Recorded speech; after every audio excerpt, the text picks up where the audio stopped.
नहमदुहु व नसल्ली अला रसूलिहिल करीम अम्मा बाद अस्सलामु अलैकुम व रहमतुल्लाहि व बरकातुहू। खुलासतुल कुरान रकू बर रकू। आज फिर मैं आपको दो सूरतों का खुलासा बयान करूंगी। पहली सूरत है सूरह अल तूर और दूसरी सूरत है सूरह अल नजम। सूरह अल तूर अऊज़ु बिल्लाहि मिनश शैतानिर रजीम बिस्मिल्लाहिर रहमानिर रहीम। सूरह अल तूर रकू नंबर 1 आयत नंबर 1 से लेकर 28। इस रकू का जो टॉपिक है वो ये है कि नेक औलाद जन्नत में साथ होगी। पहले रकू में हक को झुटलाने वालों के लिए बदतरीन अजाब की वईद है। इसके अलावा परहेजगारों के लिए नेमतों वाली जन्नत की बिशारत है और जन्नत में नेक इंसानों को उसके नेक औलाद के साथ रखा जाएगा। अगर किसी की अमाल की कमी की वजह से उसका दर्जा जन्नत में नीचे होगा तो अल्लाह सुब्हान व तआला अपने फजल से उसका दर्जा बढ़ाकर ऊपर वाले के साथ कर देगा। जन्नती कहेंगे कि हमें ये इनाम इसलिए मिला है कि हम अपने घर में गाफिल नहीं थे, बल्कि अल्लाह सुब्हान व तआला से डरते रहते थे और अल्लाह सुब्हान व तआला ने हम पर एहसान फरमाया और हमें जहन्नम के अजाब से बचाया। रकू नंबर 2 आयत नंबर 29 से लेकर 49। इस रकू का जो टॉपिक है वो ये है कि अल्लाह सुब्हान व तआला का गुस्ताखान रसूल सल्लल्लाहु अलैहि वसल्लम पर गज़ो गज़ब। दूसरे रकू में बड़े जलाली असलूब में मुशरिकीन मक्का के एतराज़ात का जवाब दिया गया है कि वो आप सल्लल्लाहु अलैहि वसल्लम पर काहन, मजनून और शायर होने का बहतान लगा रहे थे। जवाब दिया गया कि अक्ल के अंधे गौर करें, क्या ऐसे पाकीज़ा करदार और आला अखलाक के हामिल हस्ती काहन, मजनून, शायर हो सकते हैं। उन्हें चैलेंज दिया गया कि कुरान किसी इंसान का बनाया हुआ कलाम है तो फिर वो भी मुकाबले में कुरान जैसा कोई कलाम बनाकर लाए।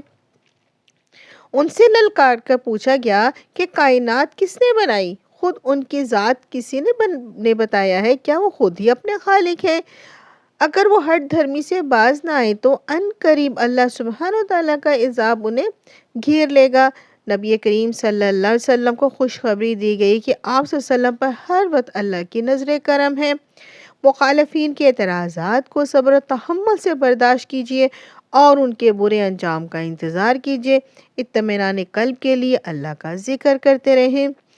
यह हमारी सूरह तूर कंप्लीट हुई। अब आते हैं सूरह नजम की तरफ। दूसरी सूरत हमारी सूरह अल नजम है। अऊज़ु बिल्लाहि मिनश शैतानिर रजीम बिस्मिल्लाहिर रहमानिर रहीम। सूरह अल नजम रकू नंबर 1 आयत नंबर 1 से लेकर 25।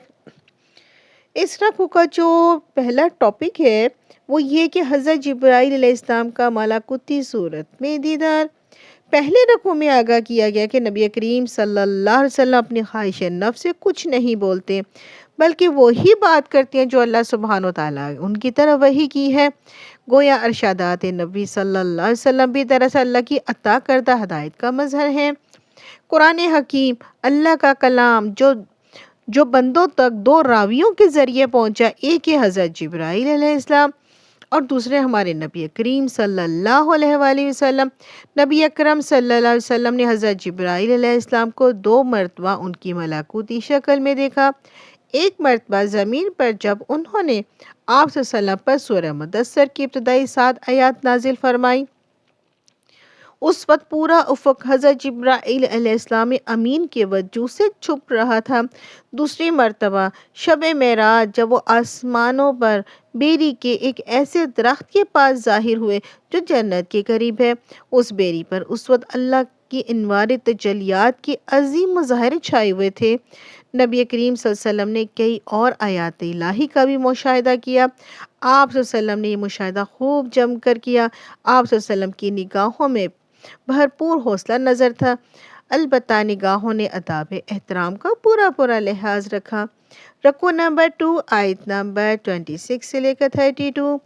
इस रकू का जो टॉपिक है वो ये है अल्लाह की इजाज़त के बगैर कोई शफात ना कर सकेगा। दूसरे रकू में मुशरिकीन मक्का के इस दावा की तरदीद की गई है कि फ़रिश्ते उनकी सिफारिश करेंगे। वाज़िया किया गया है कि सिफारिश होगी तो अल्लाह की इजाज़त से اور اس کے حق میں جس کے لیے اللہ خود پسند فرمائے گا۔ روز قیامت اصل فیصلہ عمل کی بنیاد پر ہوگا، برے لوگوں کا برا انجام ہوگا۔ ان کے علاوہ جو لوگ بڑے بڑے گناہوں اور بے حیائی کی ہر صورت سے بچتے ہیں، انہیں بخشش اور انعامات سے نوازا جائے گا۔ اللہ سبحانہ و تعالی ہر انسان کو اس کی نیکی سے واقف ہے، لہٰذا نیکیوں کی تشہیر نہ کیا کریں، دکھاوے سے نیکیاں برباد ہو جاتی ہیں۔ رکوع نمبر 3 آیت نمبر 33 سے لے کر 62۔ اس رکوع کا جو ٹاپک ہے وہ یہ ہے، انسان کا عمل اس کے کام آئے گا۔ تیسرے رکوع میں خبردار کیا گیا ہے کہ روز قیامت کوئی انسان کسی دوسرے انسان کے گناہوں کا بوجھ نہ اٹھا سکے گا۔ ہر انسان کو اپنے اعمال کا بدلہ مل کر رہے گا۔ عین قریب تمام انسانوں کے اعمال اللہ کی عدالت میں پیش ہوں گے اور اللہ ہر انسان کو اس کی اچھی یا بری کوششوں کا پورا بدلہ دے گا۔ واضح کیا گیا ہے کہ انسان سراپے اللہ کے اختیار میں ہے۔ خوشی، غمی، زندگی، موت، خوشحالی یا تنگ دستی دینے والا صرف اور صرف اللہ سبحانہ و تعالیٰ ہی ہے۔ اللہ سبحانہ و تعالیٰ نے سابقہ قوموں کو ان کی سرکشی پر ہلاک کیا۔ خیر اسی میں ہے کہ اللہ کے سامنے جھک جاؤ اور پوری زندگی میں اس کی فرمانبرداری اختیار کرو۔ یہاں ہماری دونوں صورتیں کمپلیٹ ہوئی، ملیں گے نئی صورت کے ساتھ، جب تک کے لیے اللہ حافظ۔